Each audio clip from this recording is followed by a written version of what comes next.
faut que vous soyez attentifs parce qu'il y a une période de questions, là. Fait qu'il faut que vous écoutiez ce que les deux autres disent. Et je peux partir? Ouais, on est déjà parti la vidéo. OK. Alors, j'ai 2 minutes maximum pour vous raconter ma première histoire. Alors, ma première histoire, elle s'est passée cet été. Je suis allée en voyage en Italie avec un groupe de soccer. Vous avez vu les photos d'ailleurs sur l'ordinateur souvent. Une avant-midi, on devait aller visiter une petite ville qui s'appelle Saint-Marin, San Marino. Et cette ville-là est située sur une montagne. On a une route très sinueuse pour se rendre là. Alors, on a visité la ville, c'était vraiment très beau. Et à un moment donné, on pouvait aller faire du magasinage ou faire ce qu'on voulait. Et comme moi, j'aime beaucoup prendre des photos, j'ai décidé de partir de mon côté et faire des photographies. On avait un point de rendez-vous à 12h30, là où l'autobus nous avait laissés. Alors, je pars, je prends des photos. Et là, à un moment donné, je me rends compte que je ne sais pas où je me suis rendue et il n'y a plus personne du groupe avec moi. Je suis en train de me perdre. Je commence à être un peu stressée. Je me dis, c'est pas très compliqué, là. Il y a un chemin, plein de petits raccoins quand même, mais je devrais être capable de retrouver mon point de rendez-vous. Et là, plus ça va, plus je m'éloigne. Je me rends compte que je suis vraiment rendue trop bas dans la montagne par rapport à notre point de rendez-vous. Là, je commence vraiment à paniquer. Là. Je suis en Italie, tout le monde parle italien, je ne parle pas italien, et je suis à peu près aussi nulle en anglais. Il faut que je trouve un moyen de retrouver mon chemin. Alors, je me résigne à faire du pouce, ce que je n'ai jamais fait de ma vie. Ça me stressait, mais j'avais plus le choix là. Fait que j'ai fait du pouce et il y a un monsieur vraiment super gentil qui m'a embarqué. J'essaie de faire comprendre que je suis lost et que j'ai besoin d'aller au boss. Je ne sais pas trop s'il a compris réellement, il a ri un petit peu. Mais il m'a ramené à mon point de rendez-vous. Je suis arrivée vraiment à peu près pile à l'heure. Il y avait déjà des gens sur place de notre groupe qui étaient là. Quand ils m'ont vu sortir d'auto, ils se sont vraiment demandé qu'est-ce que tu as fait là. Mais on a bien ri après ça de voir que je m'étais perdue finalement en Italie. Voilà. Parfait. Perfecto. C'est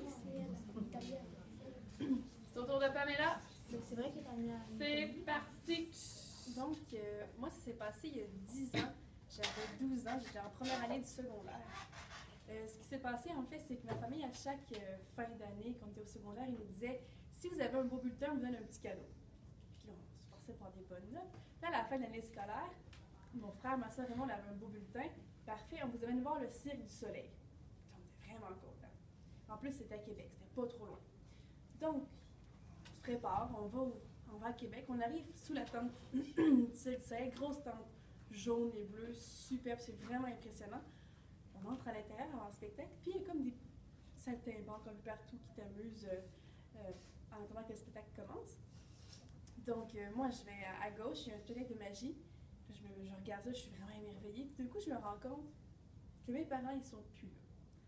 Là, j'étais un peu nerveuse. J'ai dit, OK, je suis un peu perdue, je suis venue ici, beaucoup de gens. Mais bon, là, je finis par trouver un monsieur qui est habillé de clown ou quelque chose comme ça, puis je lui demande, est-ce que vous pouvez m'aider à trouver mes parents, s'il vous plaît? Je sais pas, je suis où en ce moment. Donc, après 15 minutes de recherche à peu près, on a fini par retrouver mes parents, qui n'étaient pas très inquiets. Puis, on est allé s'asseoir, puis enfin, le spectacle a commencé. Là, j'étais comme, pfiou, qu'est-ce qui pourrait arriver d'autre?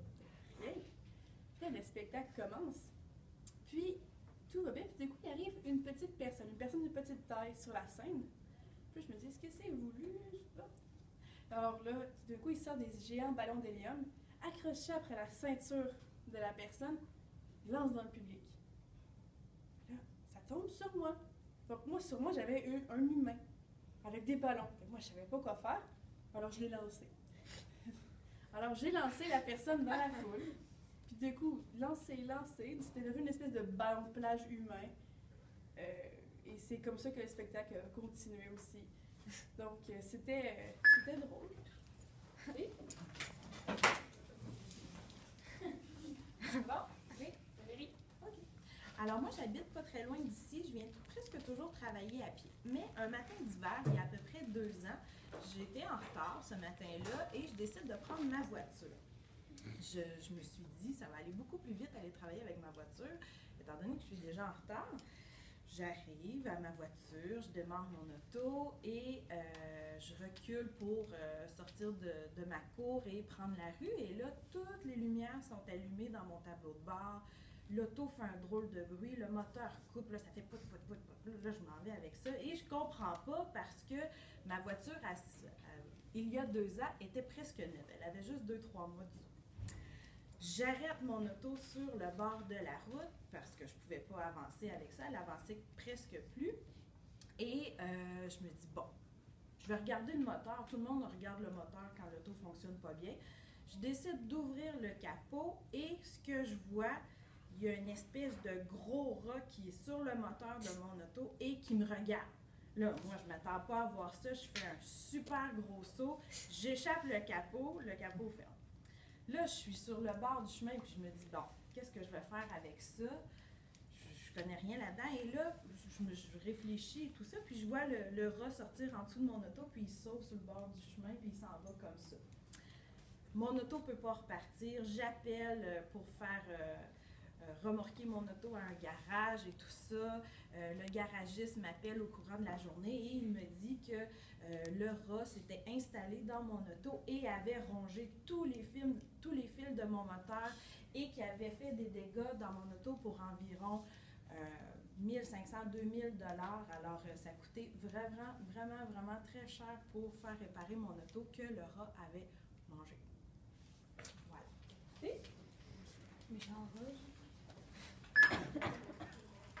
Vous avez vu que c'était 1 minute et demie à 2 minutes, hein? Fait que si vous faites 1 minute et demie, c'est correct, mais vous allez voir que c'est pas si facile que ça de rentrer dans la 2 minutes.